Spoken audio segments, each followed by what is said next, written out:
बिहार में सत्ता परिवर्तन हुए लगभग एक सप्ताह बीत गया और तुरंत यह बात सुर्खियों में आने लगी कि क्या नीतीश कुमार 10 फरवरी के बाद 10वीं बार फिर से मुख्यमंत्री की शपथ लेंगे। विचित्र स्थिति है बिहार की और विचित्र स्थिति है नीतीश कुमार की। नीतीश कुमार है बिहार में बाहर है, भाई इतना बार शपथ कौन लेता है मुख्यमंत्री की, और कई चुटकुले भी निकल गए। लेकिन सवाल यह उठता है कि कोई बात मीडिया में या जनता में ऐसे ही नहीं जाती है, बिना आग लगे धुआं कैसे उठेगा। तो क्या नीतीश कुमार फिर 10 फरवरी के बाद 10वीं बार मुख्यमंत्री पद की शपथ लेंगे? और क्यों यह बात चर्चा में आई, क्यों कहा जा रहा है? आखिर सरकार बनते ही भाजपा और नीतीश कुमार के बीच रार क्यों ठन गई? क्यों इस महागठबंधन में, क्यों इस एनडीए में फिर से टकराव की स्थिति बन गई? नीतीश कुमार की महत्वाकांक्षाएं और भाजपा की महत्वाकांक्षाओं के बीच टकराव का कारण क्या है? इस वीडियो में हम सब कुछ बात करेंगे और इसी मुद्दे का हम विश्लेषण करेंगे। दरअसल याद करिए कि बीते 18 साल से मुख्यमंत्री नीतीश कुमार हैं और कभी ऐसी स्थिति नहीं आई थी जिस स्थिति का नीतीश कुमार अब सामना कर रहे हैं। कहा यही जा रहा है कि भाजपा इनको मटियामेट करके छोड़ेगी और महागठबंधन से ज्यादा सहज इस बार के एनडीए 3 बिहार सरकार में नहीं बनने जा रही है। तेजस्वी यादव के साथ जो उनका समीकरण था, जितनी बेचैनियां, जितनी परेशानियां थी, उससे अधिक सम्राट चौधरी और विजय सिन्हा के साथ इनको होने वाली है। न ये तारकिशोर प्रसाद है, न रेणु देवी है और न ही सुशील मोदी है। तो सहज नहीं होने जा रहा है। हमने फोर्थ व्यूज में आपको बताया था कि नीतीश को नाथने के लिए ही भाजपा ने सम्राट चौधरी और विजय कुमार सिन्हा को उप मुख्यमंत्री का शपथ दिलाया है। तो मामला कहां है यह बतलाएंगे, लेकिन जो अब तक नहीं हुआ यह भी बतलाएंगे कि नीतीश कुमार की पेच कहां फंसी है और स्थिति क्या है। पहले यह कहा गया कि 10 फरवरी को नीतीश की सरकार विश्वास मत हासिल करेगी और तब फिर मंत्रिमंडल का विस्तार होगा। अचानक से खबर यह आती है कि नहीं, 10 नहीं, अब 12 फरवरी को शपथ विश्वास मत हासिल किया जाएगा, क्योंकि राज्यपाल को 10 फरवरी को बिहार में नहीं रहना है। तो इस कारण अब 12 फरवरी को सदन में विश्वास मत हासिल करेंगे नीतीश कुमार। इसके बाद मंत्रिमंडल का विस्तार होगा। तो क्या यह नहीं माना जाना चाहिए कि कहीं ना कहीं नीतीश कुमार के दिल में कुछ बातें खटक रही हैं? वरना अब तक जो उनके साथ 8 मंत्रियों ने शपथ लिया, उनको विभाग आवंटित क्यों नहीं किए गए? एक परिस्थिति यह है, नियम, कि जब किसी विभाग का कोई मंत्री नहीं होता तो वो विभाग स्वतः नीतीश कुमार के पास होता है। यानी तमाम विभागों के मंत्री अभी मुख्यमंत्री नीतीश कुमार हैं, जबकि कायदे से ये होता आ रहा है या होना चाहिए कि जो 8 मंत्री उन्होंने साथ में शपथ दिलाया, उनका विभाग तुरंत आवंटित कर दिया जाना चाहिए था। पहले ऐसा ही होता रहा है। इसीलिए 10वीं बार पलटी मारने का प्रश्न मीडिया में और जनता में उठने लगा है। और विवाद की वजह क्या है, हम यह भी इस वीडियो में आपको बतलाएंगे। 28 जनवरी को नीतीश कुमार मुख्यमंत्री बनते हैं, उनके साथ 8 मंत्री शपथ लेते हैं। 2 उप मुख्यमंत्री हैं, सम्राट चौधरी और विजय सिन्हा। बीजेपी से एक तीसरे डॉक्टर प्रेम कुमार हैं, वो भी मंत्री पद की शपथ ले चुके हैं। जदयू से विजय कुमार चौधरी, विजेंद्र प्रसाद यादव और श्रवण कुमार, यानी नीतीश को लेकर के 4 मंत्री हैं जदयू से। हम के संतोष कुमार सुमन जो जीताराम मांझी के पुत्र हैं, और निर्दलीय सुमित कुमार सिंह जो नरेंद्र सिंह के पुत्र हैं। इन विधायकों ने मंत्री पद की शपथ ली। कायदे से इनको विभाग आवंटित कर दिया जाना चाहिए था। एक सप्ताह होने के बावजूद इनको कोई विभाग आवंटित नहीं किया गया है। यानी बिना काम के, बिना विभाग के ये मंत्री हैं। जो नीतीश कुमार के अलावा मंत्री हैं वे बिना काम के हैं, बेकार के मंत्री हैं। उनके पास कार भी नहीं है, सचिव भी नहीं है, विभाग भी नहीं है, कार्यालय भी नहीं है, कक्ष भी नहीं है, मालूम भी नहीं है कि उनके जिम्मे काम क्या है।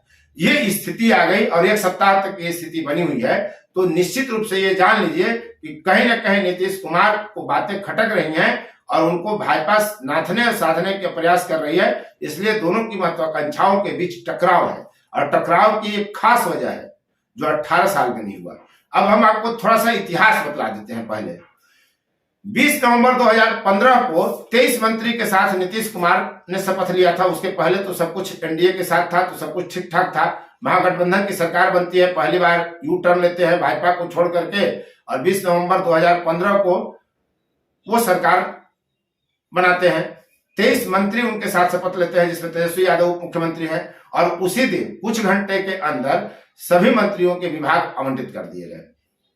2017 में 27 जुलाई को फिर वे गुलाटी मारते हैं और भाजपा के साथ सरकार बनाते हैं। सुशील कुमार मोदी उनके साथ उप मुख्यमंत्री बनते हैं। 2 दिन बाद 27 मंत्री और शपथ लेते हैं और सभी का विभाग उसी दिन आवंटित कर दिया जाता है। 2020 में 16 नवंबर को फिर 2 उप मुख्यमंत्री तारकिशोर प्रसाद और रेणु देवी के साथ नीतीश कुमार शपथ लेते हैं। महागठबंधन छोड़कर एनडीए के साथ जाते हैं, भाजपा के साथ सरकार बनाते हैं। 15 मंत्री भी साथ में शपथ लेते हैं, 2 उप मुख्यमंत्री, 15 मंत्री नीतीश कुमार, और सभी को उसी दिन यानी शपथ ग्रहण के कुछ ही घंटे के बाद विभाग आवंटित कर दिया जाता है और सभी मंत्री काम में लग जाते हैं।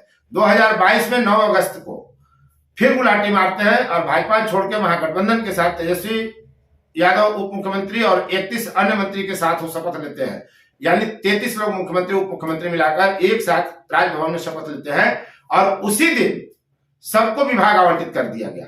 तो प्रश्न यह उठता है कि जब मुख्यमंत्री ने 8 मंत्रियों के साथ शपथ लिया तो एक सप्ताह में भी इनके विभाग आवंटित क्यों नहीं हुए? मंत्रिमंडल का विस्तार क्यों नहीं हुआ? विश्वास मत हासिल करने का बहाना क्यों बनाया जा रहा है कि विश्वास मत हासिल करने के बाद ही मंत्रिमंडल का विस्तार होगा और विभाग का आवंटन होगा? इन सब के पीछे दरअसल मामला यह है, पेंच यहां फंस गया है। भाजपा ने पेंच फंसा दिया है नीतीश के साथ कि जो काम नीतीश नहीं चाहते हैं वो काम करने के लिए मजबूर करने पर आमदा है बीजेपी। जब से नीतीश कुमार मुख्यमंत्री हैं, वे गृह विभाग और सामान्य प्रशासन विभाग अपने पास रखते रहे हैं। इस बार भाजपा इसके लिए तैयार नहीं है। भाजपा का कहना है कि गृह विभाग भी हमको दो और सामान्य प्रशासन विभाग भी दो। बिहार में जितने अधिकारी हैं उनके ट्रांसफर पोस्टिंग के लिए यही 2 विभाग जिम्मेदार हैं, यही 2 विभाग ट्रांसफर और पोस्टिंग करते हैं। ऐसे में नीतीश कुमार इसे छोड़ना नहीं चाहते हैं, भाजपा इसे लेने से कम पर समझौता करना नहीं चाहती है। तो क्या नीतीश कुमार विश्वास मत हासिल करने के बाद गृह और सामान्य प्रशासन भाजपा को दे देंगे? अगर नहीं देंगे तो क्या भाजपा फिर से समर्थन वापस ले लेगी लोकसभा चुनाव तक टाल के, या उसके बाद? दोनों के बीच खटका इसी बात पर अटका और इसीलिए बिहार में इसकी चर्चा हो रही है कि नीतीश कुमार फिर गुलाटी न मार दें और 10वीं बार मुख्यमंत्री का शपथ न ले लें। बिहार में यह बात जोरों पर चर्चा में है, तो कारण यही है। और नीतीश कुमार अपने हिसाब से सरकार चलाते हैं, अपने हिसाब से सत्ता हाँकते हैं और यही वजह है कि उम्र के साथ उनकी याददाश्त कमजोर हो रही है। और जब महागठबंधन छोड़कर एनडीए के साथ आते हैं तो कहते हैं कि 1.5 महीना से सब सरकार ठीक ठाक में चल रही थी जी, हैं? तब बगल से लोग बोलता है कि सर 1.5 साल, तो 1.5 साल बोलते हैं। खुद मुख्यमंत्री हैं, गृह मंत्री हैं, और पूछते हैं कि गृह मंत्री कहाँ गया, बुलाओ उसको, तो अधिकारी बताते हैं कि सर गृह मंत्री आप ही हैं। तो ये स्थिति नीतीश कुमार की आ चली है। तो भाजपा लगता नहीं है कि सामान्य तरीके से, जिस तरह से सुशील मोदी के जमाने में तारकिशोर प्रसाद और रेणु देवी के उप मुख्यमंत्री रहते, सरकार जितनी सहजता से चल रही थी उतनी सहजता से भाजपा इस बार चलने नहीं देगी नीतीश कुमार को। ये एक संकेत तो साफ साफ दे दिया गया है। कारण अपनी जगह है, लाभ और हानि का विश्लेषण बीजेपी करे, उन्हें एनडीए करे, जदयू करे। महागठबंधन के तरफ से तेजस्वी यादव का बयान आया ही कि 2024 में ही जदयू खत्म हो जाएगी, खेला होना बाकी है।